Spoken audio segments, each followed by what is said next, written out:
I'd just like to briefly talk about whether you can interpret A Wild Sheep Chase by Haruki Murakami as being critical of the class system or class structure. And I think maybe you could. Who's the villain in the book? Well, it's this wild sheep, whatever that is, but through much of what happens in the story, the wild sheep, or maybe in flashback, for many years, the wild sheep has possessed or been housed in the boss. The boss. Think about it. The boss. That means social hierarchy. The boss. I'm doing this international sign language for social hierarchy here. The boss. The boss is right up there, just in the name, the boss.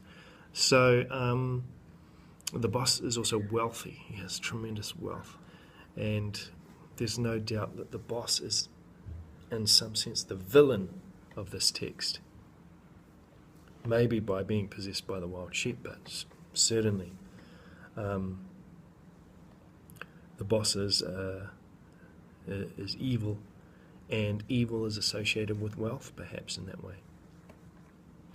The boss is hugely rich, and by constantly showing, the power, the social power, the economic power of the boss, perhaps the class system can be seen to be being criticised, at least implicitly.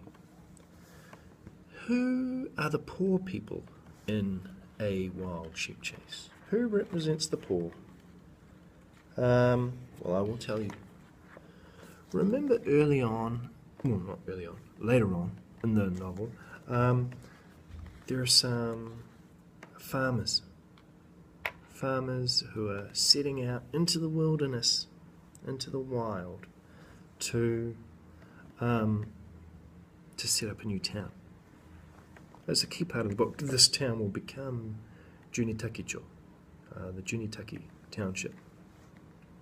Why are those farmers heading out into the wilderness? They get to a wonderful spot, and their guide, the Ainu youth, says, "You guys, just camp here."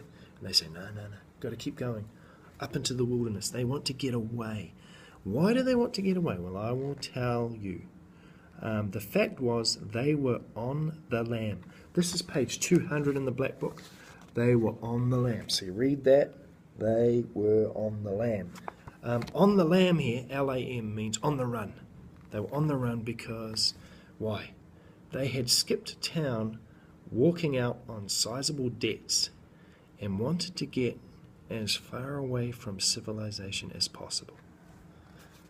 These farmers had debts, and they wanted to make a fresh start. That's what they wanted. Are they necessarily bad guys because they had debts? When you think about people who have debts, often the people who have those debts have no choice. So maybe these poor farmers represent poor people who are just forced to leave because they haven't managed to survive in the economic situation that the class system provides. So they've tried to get out of the class system, go somewhere else. And they're going up to Hokkaido, up into the wilderness to Hokkaido, to make a fresh start, to get away from civilization. And by civilization, we mean the sort of society we have with rich people, middle class, poor people, or whatever variation on that was in 1880s in Japan. So these were the poor people, and they tried to escape.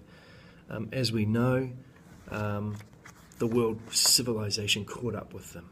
Okay, and so the people in Junitakicho end up being swallowed up by Japan again, and they or their descendants end up as part of the same economic sort of system that they had tried to escape from.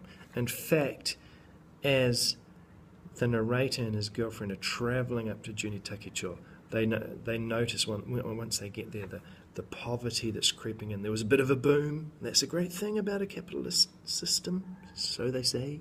You have these explosions of, economic growth, and things seem to look good, but there's been some sort of economic contraction, and the town of Junitakicho is suffering from that. So being part of civilization may have had its good points, but Junitakicho is also suffering in some regards in that same economic system in the present of the story. Where was I going with this? I've got no idea. In any case, maybe I was about to suggest that even when you try and escape from the hierarchical, capitalist society, in the end it's going to come after you and swallow you up, and you're going to end up paying the price. I've spoken very metaphorically here. Hopefully you get the gist of what I'm trying to say. There are rich people in this novel. The boss, he's a bad guy. There are poor people like the farmers who try to escape, but you don't end up escaping. Civilization, that is, capitalistic society, is still going to creep out and swallow you up and get you back in. You can't go off the grid economically, so to speak. So maybe this book, in some ways, if you think about it, and I do encourage you to think about it, could be seen as a criticism of the class system.